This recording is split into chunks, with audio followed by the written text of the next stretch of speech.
Eu sou Andréa Ramos, sommelier e locutora dessa nossa rádio Mulheres em Evidência FM e do nosso programa Sou de Uva. Bem-vindos, é uma alegria imensa tê-los me ouvindo aí, de onde você estiver. Quero convidá-los a sempre estarem aqui comigo, ouvindo, curtindo um bom vinho, uma boa música, conhecendo histórias que nos fazem viajar sem mesmo sair de casa, não é mesmo? É um grande prazer tê-los aqui. Muito tenho falado aqui das origens do vinho, que remonta comprovadamente de 8.000 anos atrás, pelo menos, mas que, claro, então, historiadores não são felizes com somente essa data. Então, a estimativa é que o vinho seja muito mais antigo que isso. Também tenho falado muito que a descoberta do vinho de vitis vinífera foi feita na Geórgia, que fica nas montanhas do Cáucaso e que por isso é considerada o berço do vinho para o mundo ocidental. Enquanto que para o mundo oriental o berço da descoberta do vinho é a China, que remonta de 9.000 anos atrás, 1.000 anos mais antigo. Então, para falar com maior detalhe desse berço da civilização do vinho, trago como tema de hoje simplesmente o país Geórgia. Como é esse país, esse povo e seus vinhos? O que é o vinho da Geórgia para esse mundo moderno? O que representa? E como a Geórgia, país que muitos estão começando a ouvir e saber que existe somente agora, e muito em função da sua história vitivinícola milenar. Vem comigo, uma viagem pela Geórgia, por tudo que ela representa, por seus vinhos, seu povo e seus costumes.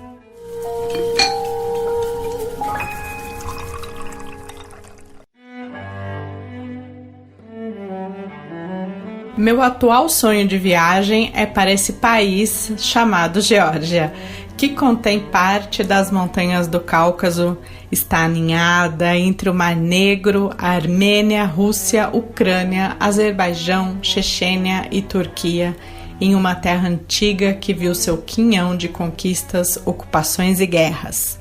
Tem a capital Tbilisi, que possui o maior acervo arqueológico sobre o consumo de álcool da pré-história.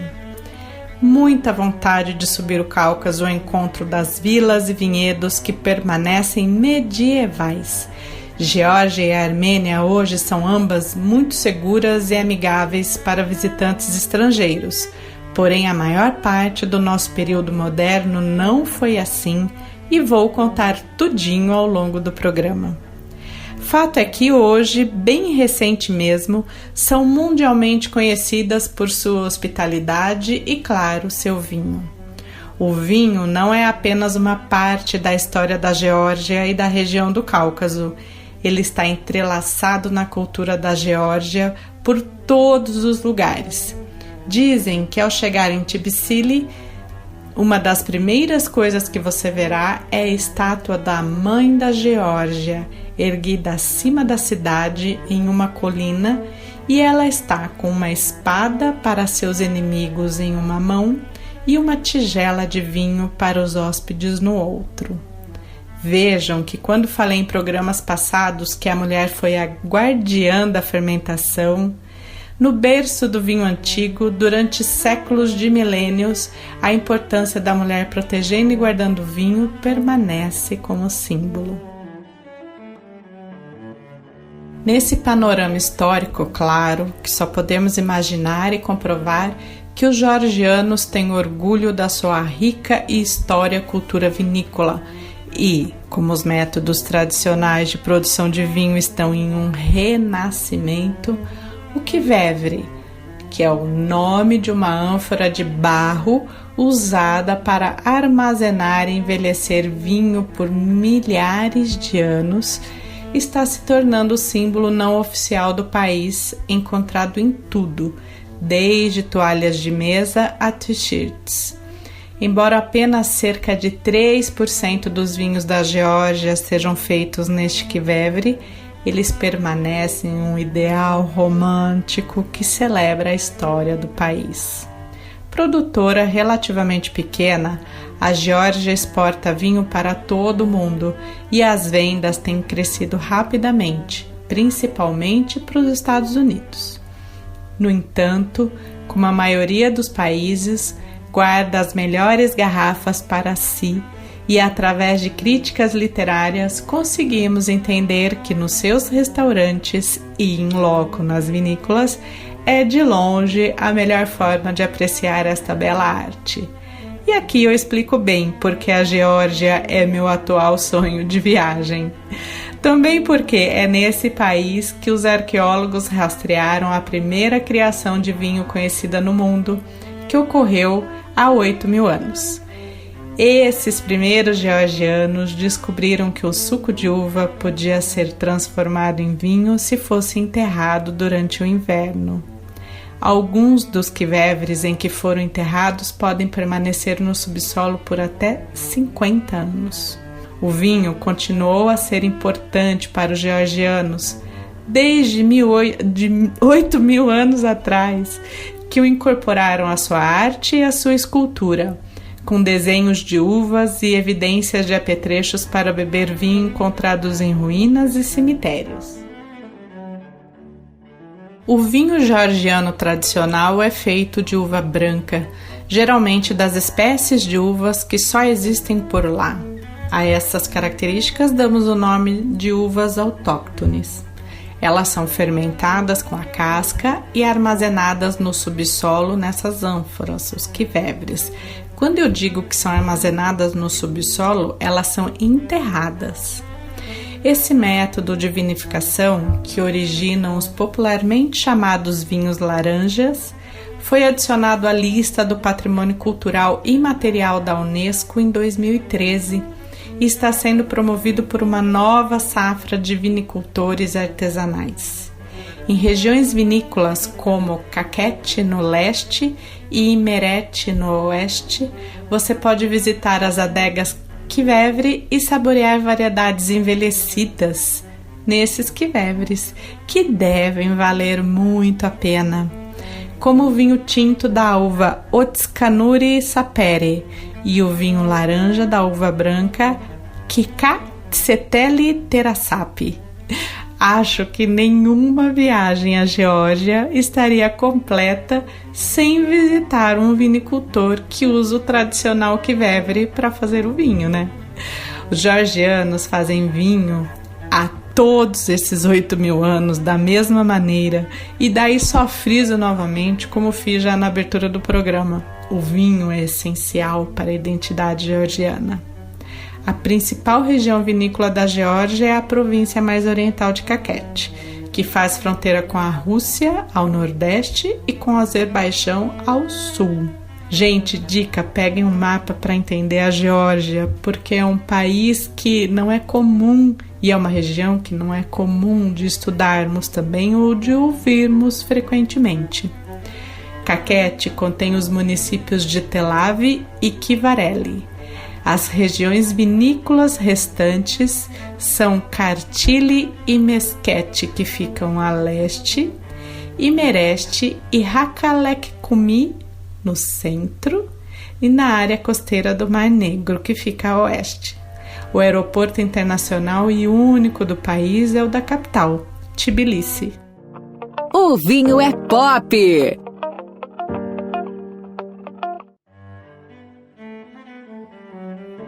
Entrando no bloco musical, a Geórgia não é o berço somente do vinho, mas também desfruta de uma tradição musical e de dança ancestral, pois sua geografia, lá no alto do Cáucaso, explica que nossos antepassados nômades corriam para lá toda vez que as enchentes cobriam as planícies, e isso na antiguidade, na pré-história também.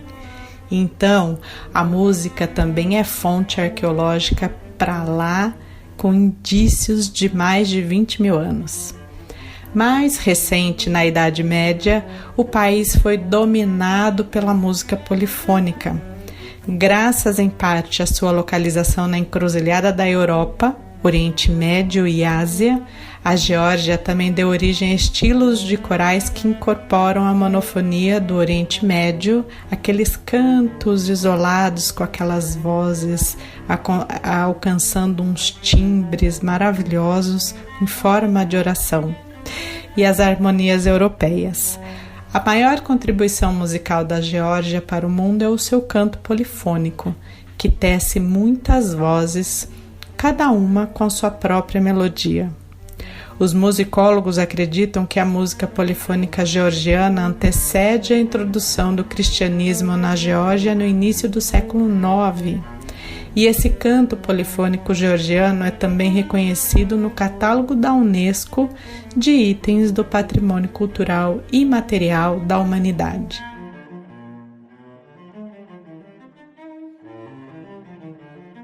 Até 16 estilos de música folclórica regional foram desenvolvidos em toda a Geórgia nos últimos 2000 anos.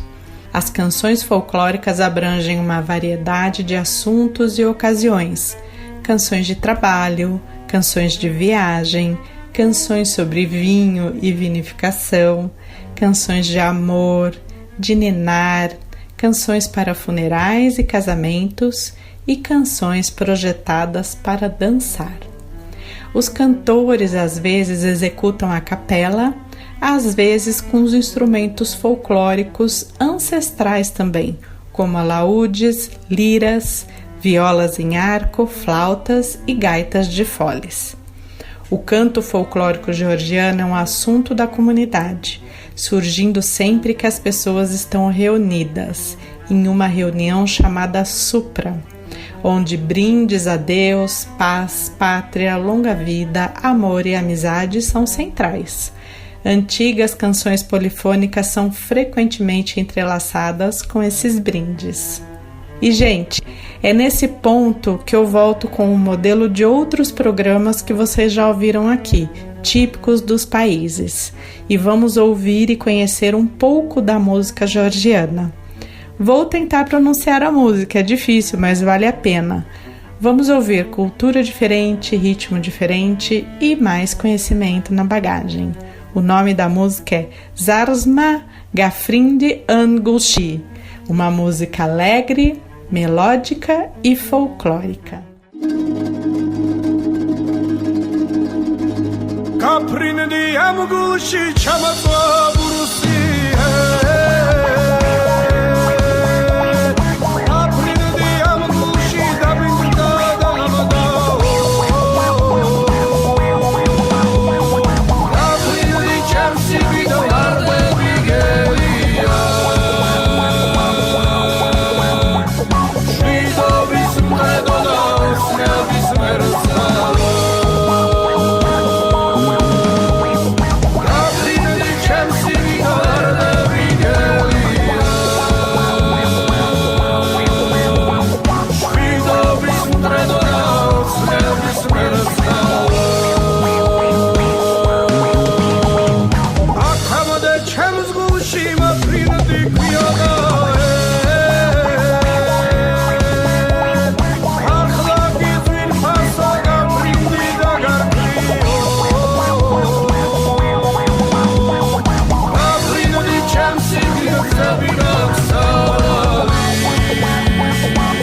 Em uma pequena elevação a menos de 32 quilômetros ao sul de Tbilisi, um punhado de casas redondas de tijolos de barro se erguem em um vale de rio fértil e verde.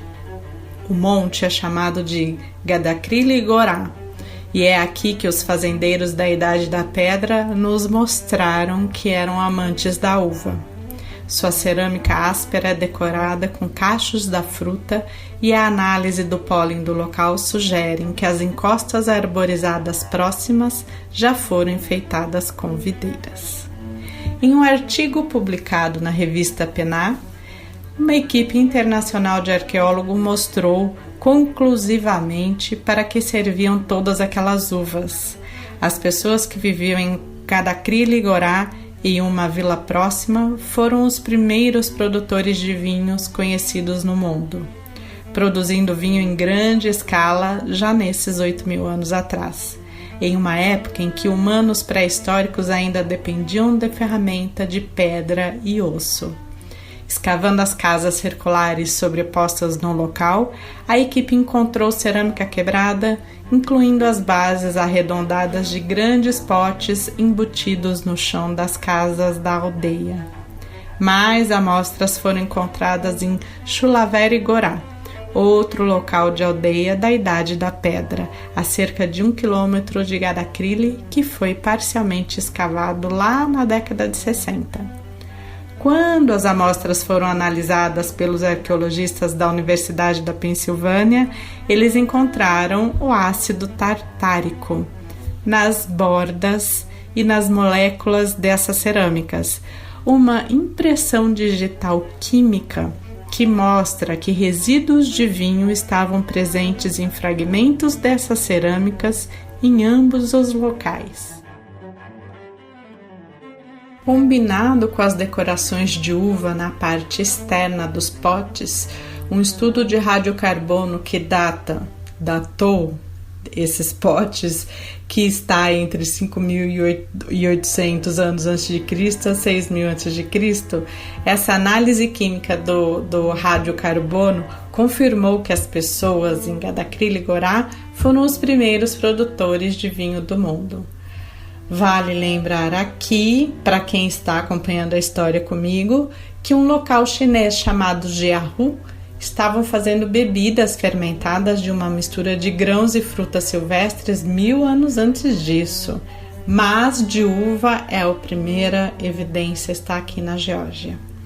Como não encontraram muitas sementes de uva ou caules preservados no solo da vila, os arqueólogos acham que o vinho foi feito nas colinas próximas, perto de onde as uvas provavelmente eram cultivadas. Eles o pressionavam em ambientes mais frios, fermentavam e em seguida colocavam em jarras menores e transportavam para as aldeias quando estava pronto para beber, disse o arqueólogo Stephen Batiuk, da Universidade de Toronto, que co-dirigiu a expedição conjunta ao lado do arqueólogo Mindia Jalabadidze, do Museu Nacional da Geórgia. Em períodos posteriores, os produtores de vinho usaram resina de pinho ou ervas para evitar que o vinho se estragasse ou encobrisse sabores desagradáveis, técnica utilizada pelos sumérios, pelos egípcios, pelos gregos, da mesma forma que os produtores de vinho modernos usam os sulfitos. A análise química de Patrick McGovern não encontrou nenhum desses resíduos, sugerindo que estes foram os primeiros experimentos de vinificação e que o vinho era uma bebida sazonal, produzida e consumida antes de ter a chance de se tornar vinagre. Eles não parecem ter colocado resina de árvores nesse vinho, tornando-o o primeiro vinho puro, diz McGovern. Já falei sobre ele em alguns programas passados. Patrick McGovern é considerado o Indiana Jones da arqueologia das bebidas fermentadas e, para minha alegria, é meu atual professor de História da Fermentação. Talvez eles ainda não tivessem descoberto que as resinas de árvores eram úteis.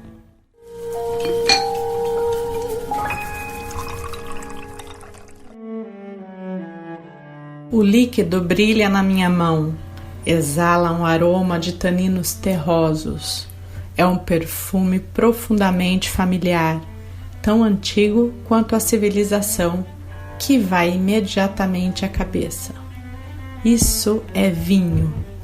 Numa entrevista ao National Geographic, Kozara, um vinicultor de lá, declara categoricamente: é a nossa religião. Ao que a única resposta possível é amém. Não estamos interessados em provar que a vinificação nasceu na Geórgia, diz Davi, diretor do Museu Nacional da Geórgia. Esse não é o nosso objetivo. Existem perguntas muito melhores a serem feitas. Por que isso começou? Como isso se espalhou pelo mundo antigo? Como você conecta as variedades de uvas de hoje à uva selvagem? Estas são as questões importantes, o que eu concordo totalmente com ele. Davi supervisiona um amplo esforço científico multinacional para descobrir as origens do vinho. Os americanos têm a NASA, a Islândia tem Bjork, mas a Geórgia tem o projeto Pesquisa e Popularização da Cultura Georgiana de Uvas e Vinhos. Arqueólogos e botânicos da Geórgia, geneticistas da Dinamarca, especialistas em datação de carbono 14 de Israel e outros especialistas dos Estados Unidos, Itália, França e Canadá têm colaborado desde o início de 2014 para explorar os emaranhados humanos primordiais com a videira. Você está ouvindo o programa Sol de Uva, aqui na Rádio Mulheres em Evidência FM. Você em Evidência. Os mercadores, missionários e conquistadores que chegaram à Geórgia ao longo dos milênios, todos tiveram uma influência na expressão artística do condado. Até hoje, a rica história de Tbilisi se reflete na sua arquitetura, que inclui uma mistura de edifícios medievais, neoclássicos, belas artes, Art Nouveau, stalinistas e modernos. O desenvolvimento inicial da arte religiosa e da iconografia na Geórgia foi patrocinado pela Igreja Ortodoxa. A arte medieval georgiana é considerada uma das melhores artes religiosas ortodoxas do mundo. Os artesãos georgianos também desenvolveram seu ofício na fabricação de joias, cerâmicas, gravuras em metal e esculturas em madeira para usos religiosos seculares. Entre os séculos XII e XVIII, os artistas georgianos recorreram cada vez mais à influência de pintores, arquitetos e artesãos que serviram à classe alta persa. Os aristocratas georgianos durante esse período, eu estou falando lá de 1100 e alguma coisa até 1700 e alguma coisa, nesse período todo, eles passaram regularmente um tempo no Irã e levavam para casa toda a estética persa. Do século XVIII em diante, as artes na Geórgia viram mais influências europeias e russas, à medida que Tbilisi se tornou um imã para artistas, escritores e músicos a partir de 1750, mais ou menos. E a partir dessa época também ela foi dominada pela Rússia e passou aí 200 anos de história de repressão com o governo russo, a repressão do comunismo, e viveu um período conturbado, cheio de violência e de muita miséria. Mas, desde a sua independência, lá na década de 90, os artistas do país recuperaram sua identidade única, enquanto trabalhavam para reviver a rica herança cultural. Vamos ouvir um canto lindo, melodioso, com 2 cantores que entendi serem bem famosos por lá, Dato Kenchachvili e Bichiko Navrozashvili. O nome da música é Taoba Yoro. Parece música japonesa, né? Mas Taoba Yoro.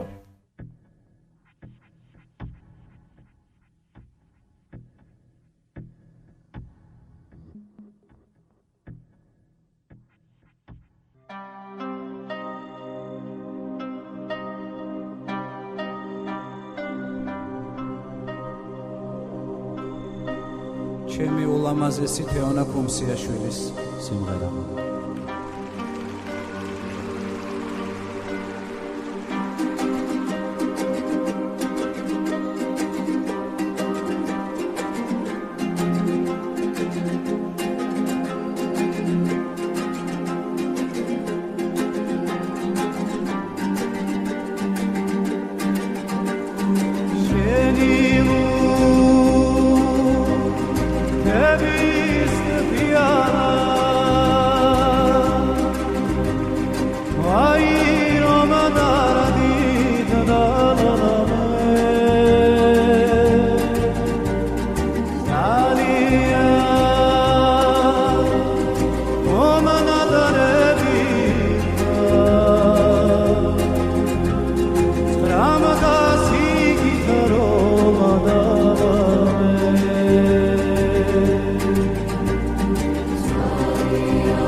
Os homens se reúnem ao amanhecer perto da Torre de Pedra, segurando facas em mãos calejadas.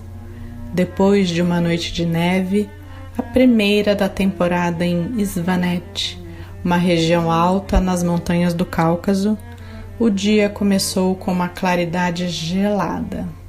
De repente, visível acima da vila de Cholasti, além das torres de 21 metros de altura que formam seu antigo horizonte, está o anel de picos de 4.500 metros que por séculos manteve uma das últimas culturas medievais vivas protegidas do mundo exterior.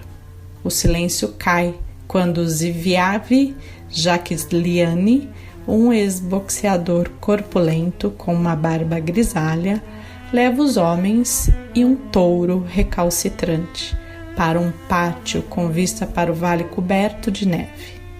Nenhuma palavra é necessária. Hoje é um dia de festa Isvan, marcando o 40º dia após a morte de um ente querido, neste caso a avó de Jacquiliani.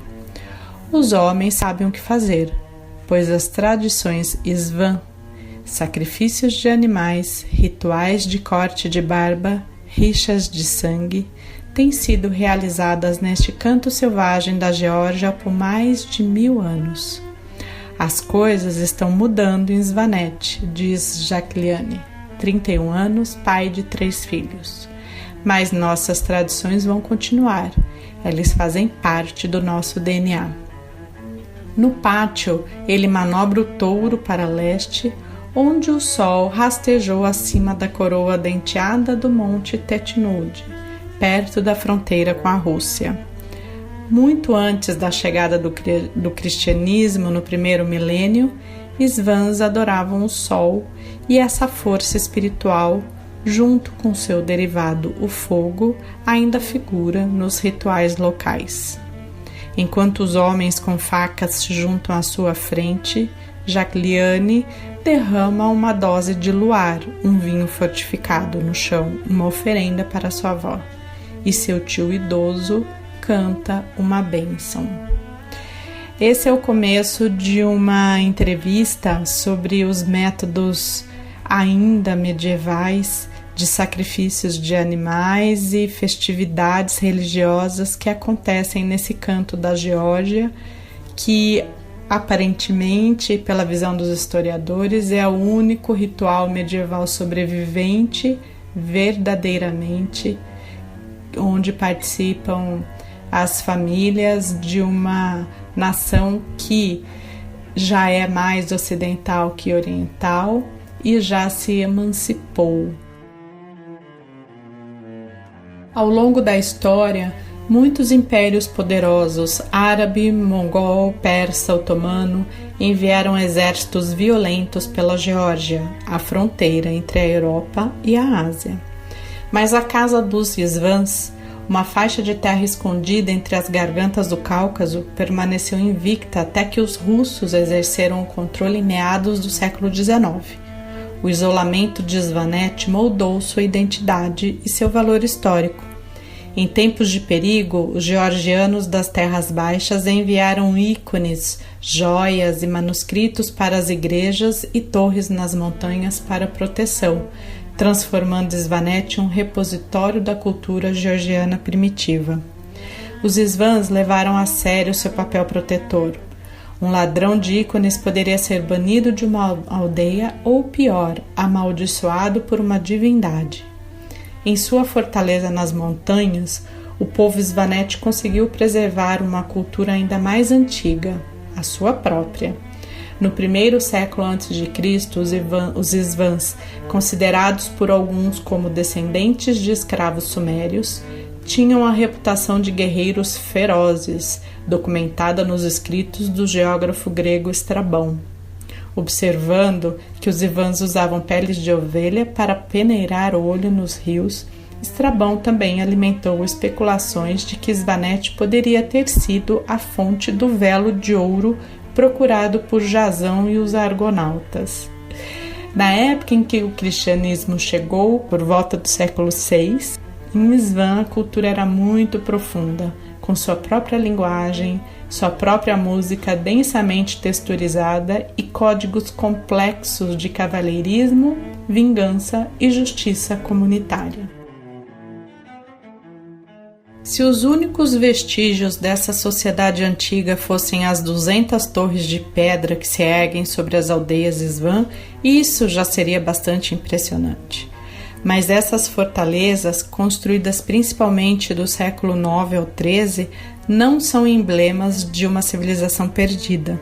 Eles são os sinais mais visíveis de uma cultura que resistiu quase milagrosamente ao longo dos tempos. Os Isvãs que ainda vivem lá no mais alto ponto de Svanete, lar de alguns dos vilarejos mais altos e isolados do Cáucaso, mantêm suas tradições de cantar, lamentar, celebrar e defender ferozmente a honra da família.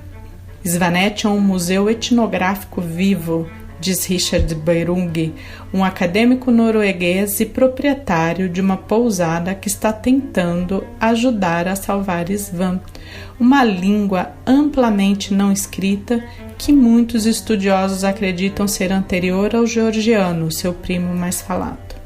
Em nenhum outro lugar você pode encontrar um lugar que siga os costumes e rituais da Idade Média europeia. Esse trecho que eu trouxe para vocês, esse longo trecho, para trazer mais da cultura da Geórgia, o que existe, vocês conseguem pesquisar no National Geographic.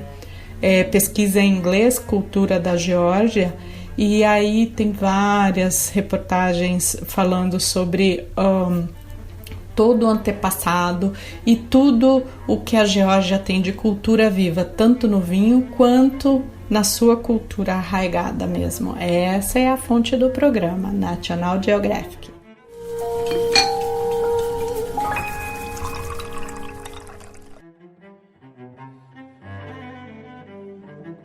Em agosto de 2008, a ex-República Soviética da Geórgia se envolveu em um conflito armado com a Rússia e grupos separatistas na Ossétia do Sul e na Abcásia. Os conflitos separatistas não resolvidos e as relações tensas com a Rússia fizeram-os esquecer que os georgianos têm o seu amor pela música e pela dança. Foram períodos muito difíceis nessa época para o país. Porém, as comemorações do seu Dia da Independência criaram uma atmosfera como carnaval, que mesclaram e resgataram uma variedade de eventos com atrações com música, dança e arte de rua. Esses eventos marcam o aniversário do dia em 1918, quando a Geórgia declarou sua breve independência de Moscou após a Revolução Russa, mas que restabeleceu novamente e esteve à mercê do governo russo durante todo o século XX e só restabeleceu seu estado após o colapso da União Soviética em 1991. A música está no fundo da alma georgiana. Todo mundo canta. A barreira entre profissional e amador pouco significa, e a tradição do canto polifônico da Geórgia é profundamente comunitária. Toda a música refletiu e foi movimento revolucionário da independência do país. Imaginem só um país em conjunto usando da música para comunicar a revolta de pertencer à Rússia. É demais, né? É ser muito cultural. A importância das dinastias familiares na história da música da Geórgia não diminuiu até hoje.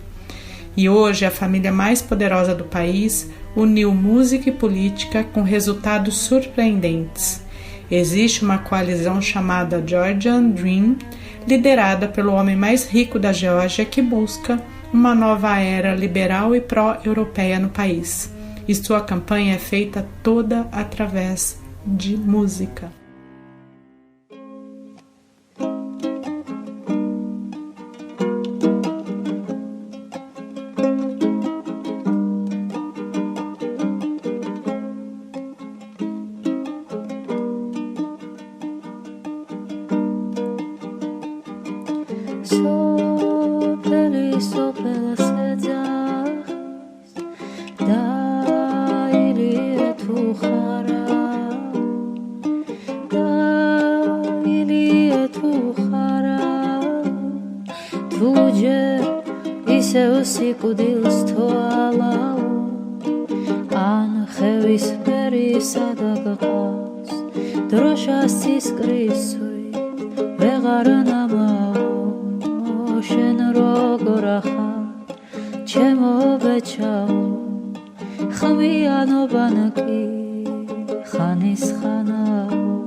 Se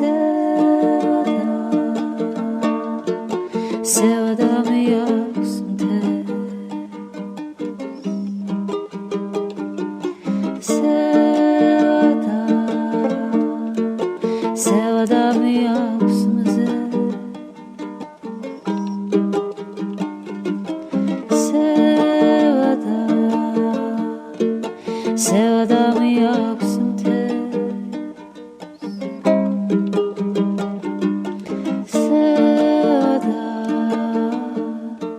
Sevdamı yaksın tez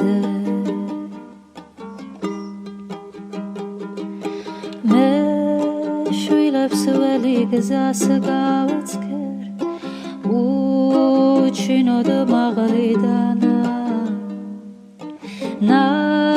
Nasaklarabis gemomos Aramom devskeris zalao Sizmarshi dediva sukheda Tiris ketzara Tsara marao Taname ubaneba Shvilo radakhan Shvilo ageti Tsalis tsalao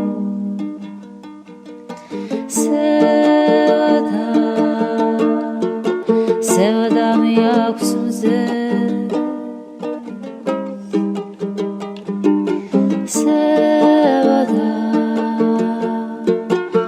Sevdam yaksın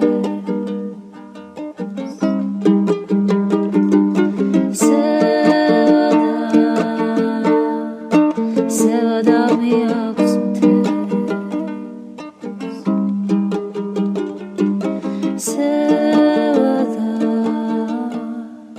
Sevdam yaksın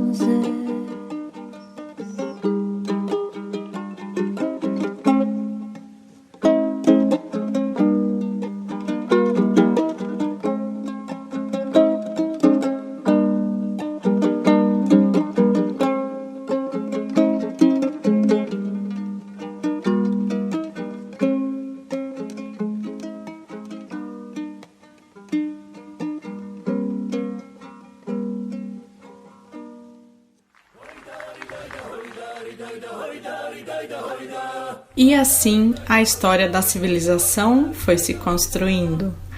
Cada canto do mundo antigo, aonde tem vinho, tem cultura milenar. Olhamos para trás e vemos a riqueza do passado. E esse passado fermentado de civilizações inteiras construíram seu legado, fizeram suas guerras, praticaram suas religiões, desenvolveram sua cultura, sua arte e sua música.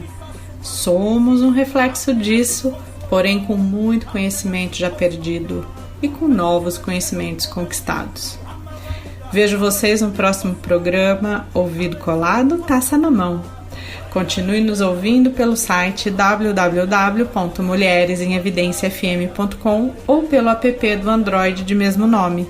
E se está curtindo o programa, nos sigam lá no Instagram, @soudiuva e @mulheresemevidenciafm. Não se esqueçam que podem ouvir novamente qualquer programa já estreado aqui na rádio pelo canal Sou de Uva lá do YouTube. Também existe um app para qualquer celular chamado Radiosnet, onde é só colocar o nome da rádio, Mulheres em Evidência FM, no buscador e você já começa ouvindo o programa diretamente. Obrigada a você, ouvinte, aproveite sua semana. Vamos dar um bom sentido para a nossa vida. Saúde, pessoal. Até o próximo domingo.